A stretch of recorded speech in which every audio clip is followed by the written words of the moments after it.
খ্রিস্টীতে শ্রদ্ধাভাজন প্রিয়জনেরা, সাধারণকালের ১২তম রবিবারে আপনাদের সবাইকে জানাচ্ছি খ্রিস্টীয় প্রীতি ও শুভেচ্ছা।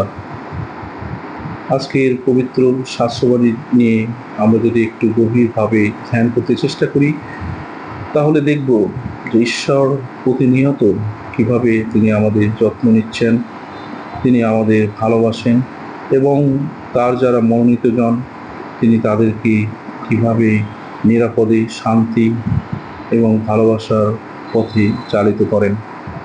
আজকের প্রথম শাস্ত্রবাণী প্রবক্তা জেরেমিয়ার গ্রন্থ হতে, সেখানে দেখি প্রবক্তা জেরেমিয়া সেই সময়ের প্রেক্ষাপটে উনি চেষ্টা করেছেন ঈশ্বর যেভাবে তাকে প্রেরণ করেছেন ঠিক ঈশ্বরের পরিকল্পনা অনুসারে তিনি তার কথা বলেছেন, ঈশ্বরের বাক্য মানুষকে শুনিয়েছেন, ঈশ্বরের ভালোবাসার কাজ তিনি করে যাচ্ছিলেন। কিন্তু কিছু মানুষ এই ভালো কিছু প্রশংসা করতে পারেনি, তারা বরং সেই প্রবক্তার বিরুদ্ধে সমালোচক হয়ে উঠেছিলেন। এমনকি তাকে কিভাবে ক্ষতি সাধন করা যায়, কিভাবে সেই ভালো কাজ থেকে দূরে সরিয়ে রাখা যায়, সেই কথাগুলো তিনি উপলব্ধি করতে পেরেছিলেন যে কিছু মানুষ তার বিরুদ্ধে নানান ধরনের অপবাদ, নানান ধরনের মিথ্যা কথা বলে যাচ্ছিল। কিন্তু তিনি এ সমস্ত মিথ্যা অপবাদে, এ সমস্ত সেই প্রতিরোধ বা ক্ষতির মুখেও তিনি ঈশ্বরের বাণী থেকে এক বিন্দু, এক চুল পরিমাণও সরে আসেননি, বরং ঈশ্বর তাকে যেভাবে চলতে বলেছেন তিনি ঠিক সেইভাবেই চলেছেন। আমরা যদি প্রভুর প্রার্থনায় দেখি, আমরা প্রভুর প্রার্থনায় বলি, তোমার রাজ্য প্রতিষ্ঠা হোক। অর্থাৎ ঈশ্বরের রাজ্য প্রতিষ্ঠায় ঈশ্বর যা চান আমরা যেন তাই করে থাকি, তাই করতে পারি। আমরা যদি ঈশ্বরের রাজ্য প্রতিষ্ঠায় নিবেদিত হই, ঈশ্বর আমাকে আপনাকে প্রত্যেককেই কোনো না কোনো মিশন নিয়ে প্রেরণ কাজের জন্যে তার কথা বলতে এই পৃথিবীতে তিনি আমাদের প্রেরণ করেছেন। তিনি আমাদেরকে ব্যবহার করছেন যেন আমরা সত্যের সপক্ষে সাক্ষ্য দিতে পারি। তাই নানান ধরনের পাপ, নানান ধরনের প্রলোভন আমাদেরকে এই প্রচার কাজে বিঘ্ন সৃষ্টি করার জন্য আসতে পারে।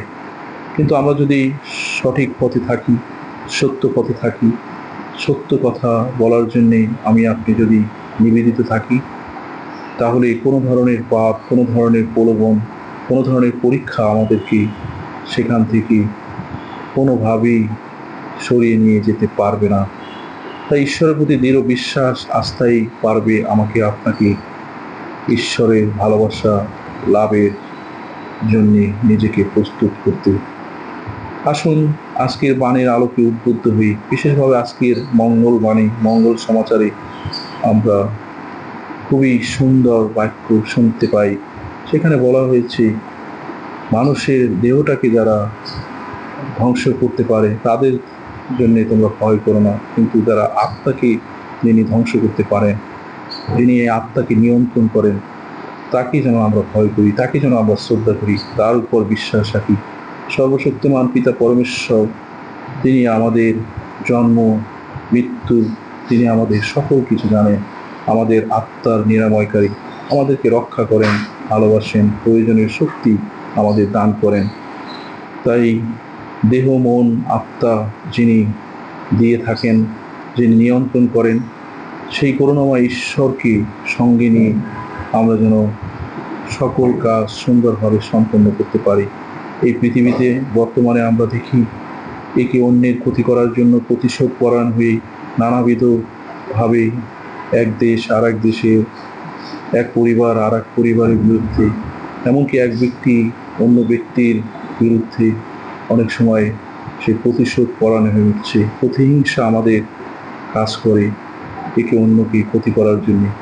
কিন্তু ঈশ্বরের বাণী আমাদেরকে আশ্বস্ত করে, ঈশ্বরের বাণী আমাদেরকে আশা জাগায়। আমরা যদি ঈশ্বরে বিশ্বাস রাখি, আস্থা রাখি, শত প্রতিকূলতা শত প্রতিবন্ধকতা, শত দুঃখ কষ্টেও আমরা ঈশ্বরের সহায়তা পাবো, ঈশ্বরের শক্তি আমাদের জীবনে থাকবে।